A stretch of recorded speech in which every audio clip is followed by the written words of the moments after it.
I want to say a few words about the explosions that occurred here in New York City and New Jersey and the other device that have been found in New Jersey. I've been monitoring the situation closely and receiving frequent updates from my team, and I've just been briefed again by FBI Director Comey. In addition, I've had a chance to speak with Governors Cuomo and Christie as well as Mayor de Blasio. We've seen what was apparently a pipe bomb go off in New Jersey, in Seaside Park, where it could have seriously injured our U.S. Marines and spectators who were there for a race. The bombing in the Chelsea neighborhood here in New York injured more than 24 people. We are extremely fortunate and grateful that nobody was killed, and our prayers go out to all of those who have been injured. We want to wish them a speedy recovery. I especially want to commend all the outstanding police and first responders in both New York City and New Jersey for their extraordinary professionalism and their quick response, which surely prevented even more people from being hurt and ensured that people got assistance quickly. The investigation is moving rapidly, and as is my practice, I'm going to leave it to the FBI and law enforcement to provide details. I think everybody is aware at this point that there is a person of interest who is the focus of the investigation, and the FBI can give you further details in terms of how that is proceeding.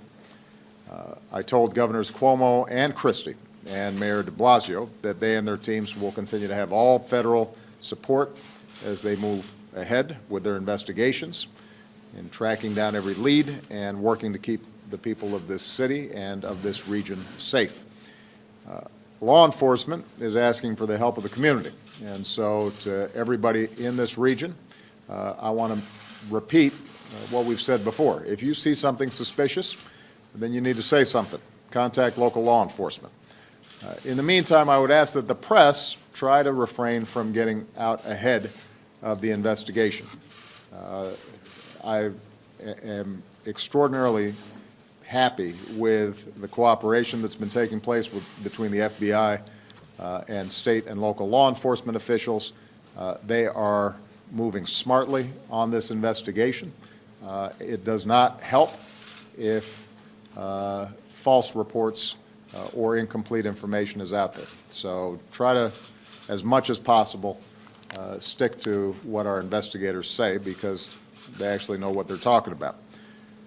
Meanwhile, I know that the United Nations meetings here every year already create an additional workload for New York. But given the UN meetings, we also have a particularly high level of federal resources here to help as needed. We're going to make sure that everybody is working together seamlessly as one team to get to the bottom of what happened, to find those responsible, and to make sure that justice is done. Meanwhile, while all this is going on in New York and New Jersey, we're also focused on the stabbing attack at the shopping mall in Minnesota. At this point, we see no connection between that incident and what happened here in New York and New Jersey. Our attention there is on the people who were injured. And again, we are very grateful that no one lost their life. Thanks to the quick action of a brave off-duty police officer, the suspect was killed, and we avoided more people being hurt. I had a chance also to speak with Governor Dayton this morning. I assured him that we will provide all the assistance that he needs in the investigation. The FBI is investigating the Minnesota incident as a potential act of terrorism. We will direct the full resources of the federal government to make sure that the investigation goes forward aggressively. And finally, I want to take this opportunity to reassure the people in this city, this region, and Americans across our country that our counterterrorism and law enforcement professionals at every level, federal, state, and local, are working together around the clock to prevent attacks and to keep us safe. They are the best of the best. Over the years, they have thwarted many plots and saved many lives, and we are incredibly grateful for their service today and every single day.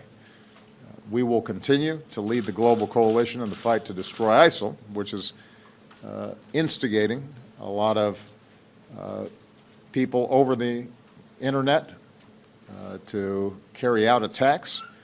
We are going to continue to go after them. We're going to take out their leaders. We're going to take out their infrastructure. They are continuing to lose ground in Iraq and in Syria, and later today I'll be meeting with Prime Minister Abadi of Iraq to discuss the need to sustain that momentum. As we take away more of their territory, it exposes ISIL as the failed cause that it is, and it helps to undermine their ideology, which over time will make it harder for them to recruit and inspire people to violence. And we're going to continue to enlist tech companies and community and religious leaders to push back against online extremist content and all messages of hate. You know, at moments like this, I think it's important to remember what terrorists and violent extremists are trying to do. They are trying to hurt innocent people, but they also want to inspire fear in all of us and disrupt the way we live, to undermine our values. And so even as we have to be vigilant and aggressive, both in preventing senseless acts of violence, but also making sure that we find those who carry out such acts and bring them to justice, we all have a role to play as citizens in making sure that we don't succumb to that fear. And there's no better example of that than the people of New York and New Jersey. You know, when I was speaking to Governor Cuomo and Governor Christie and Mayor de Blasio, one point that they all made is, you know, folks around here, you know, they don't get scared. They're tough, they're resilient, they go about their business every single day.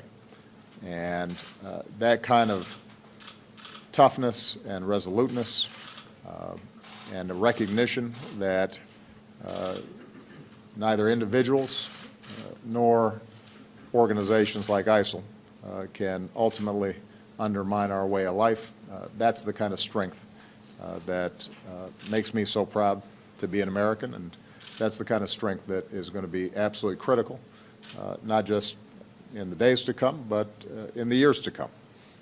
By showing those who want to do us harm that they will never beat us, by showing the entire world that as Americans we do not and never will give in to fear, that's going to be the most important ingredient in us defeating those who would carry out terrorist acts against us.